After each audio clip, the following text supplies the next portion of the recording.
பேரையும் உலகத்துக்கு உலகத்துல இருந்து தண்டனை. நாங்கெல்லாம் உலகத்துல தானே வாழ்வோம். உலகம் என்றது பசாரியத்தும் பித்னாக்களும் குழப்பங்களும் நிரப்பமான அந்த இடத்துல தான் அவர். ஒரு மனுஷன் பாவம் செஞ்சுட்டான் என்றால் அவனை சூழாக இருக்கக்கூடிய இடத்துல பிரச்சனைகள் உண்டாகும், குழப்பங்கள் உண்டாகும், நிறைய கஷ்டங்கள் உண்டாகும். இந்த கஷ்டத்துக்கு மத்தியில தான் நம்ம வாழ்ந்தோம்.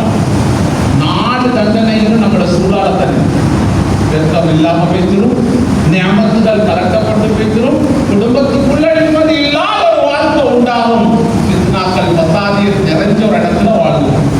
அதான் சில ஆட்கள் கேட்பாங்க, எனக்கு மட்டும் தானா இதெல்லாம் வந்து சேரும்.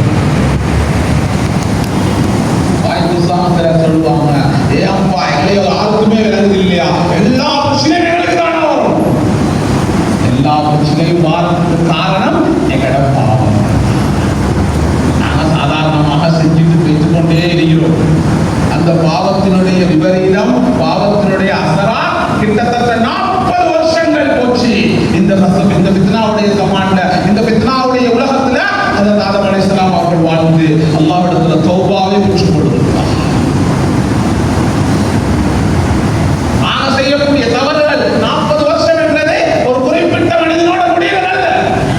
அவனுடைய சந்ததியினரையும் பாதிக்கும், அவனுடைய வம்சத்தையும் பாதிக்கும், அவனுடைய ஒரு குடும்பத்தையும் அது ஆட்கொள்ளக்கூடிய பாவம் தான் நாங்க சாதாரணமாக நினைச்சு செய்யறோம். அவங்க செஞ்ச பாவம் என்ன? ஆதம் அலைஹிஸ்ஸலாம் அவர்களும் ஹவ்வா அலைஹிஸ்ஸலாம் அவர்களும் செய்த பாவம் என்ன? அவர்கள் செய்த பாவம் அவர்களுக்கு வேண்டாம் என்று சொன்ன ஒரு விஷயத்தை செய்தார். இன்னைக்கு நாங்கள் செய்த பாவம் வேண்டாம் என்றும் சொல்லப்பட்டிருக்கிறது, அது பக்கத்திலே போகவானம் என்றும் சொல்லப்பட்டது. அப்படியான பாவங்களை கண்ணியமான சகோதரர்களே, இப்படி 4 விதமான பாவங்களையும் சோதிக்கப்பட்டு அழகான தெளிவான ஆதாரங்களோட அவங்களுக்கு ஒரு அழகான சம்பவம்